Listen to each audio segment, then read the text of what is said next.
Algérie. Voici les 21 motifs impérieux pour entrer en France.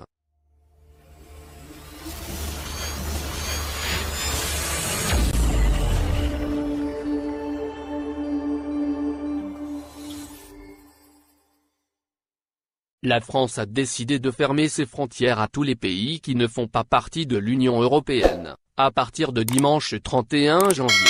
Le Premier ministre, Jean Castex, a indiqué que les voyageurs des pays hors Union européenne ne peuvent entrer sur le sol français qu'en cas de motif impérieux.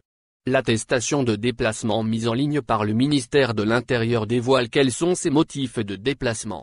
Le Premier ministre, Jean Castex, a annoncé vendredi de nouvelles restrictions destinées à limiter la propagation du Covid-19 en France. L'entrée en France des voyageurs issus des pays hors Union européenne, dont l'Algérie, est interdite sauf pour motif impérieux. Ces motifs impérieux sont précisés dans l'attestation de déplacement mise à jour et en ligne sur le site du ministère de l'Intérieur. Il s'agit d'une liste de 21 motifs impérieux. Les 21 motifs impérieux pour entrer en France. Ressortissant de nationalité française, ainsi que son conjoint, marié, pacsé, concubin sur présentation de justificatif de communauté de vie, et ses enfants. Ressortissant de l'Union européenne ou ressortissant andorran, islandais, liechtensteinois, monégasque, norvégien, de Saint-Marin, Suisse et du Vatican, ainsi que son conjoint, marié, pacsé, concubin sur présentation de justificatif de communauté de vie, et ses enfants. Ressortissant britannique et membre de sa famille bénéficiaire de l'accord de retrait du Royaume-Uni de Grande-Bretagne et d'Irlande du Nord de l'Union européenne et de la Communauté européenne de l'énergie atomique. Ressortissant de pays tiers, titulaire d'un titre de séjour ou d'un visa de long séjour français ou européen en cours de validité, ayant sa résidence principale en France ou qui rejoint, en transit par la France, sa résidence principale dans un pays de l'Union européenne ou assimilé. Ressortissant de pays tiers, en transit de moins de 24 heures en zone internationale. Titulaire de passeport officiel. Ressortissant étranger en fonction dans une mission diplomatique ou consulaire, ou une organisation internationale ayant son siège ou un bureau en France, de même que son conjoint et ses enfants. Ressortissant étranger de pays tiers séjournant en France pour motif professionnel impérieux sous couvert d'un ordre de mission émis par l'État d'appartenance.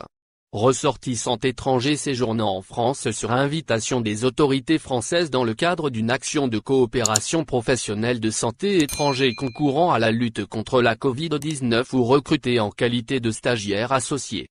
Équipage ou personnel étranger exploitant des vols passagers et cargo, ou voyageant comme passager pour se positionner sur sa base de départ ou se former. Ressortissant étranger qui assure le transport international de marchandises. Conducteur ou équipier d'autocar ou de train de passagers. Membre d'équipage ou personne exploitant un navire de commerce, y compris de croisière, ou de pêche.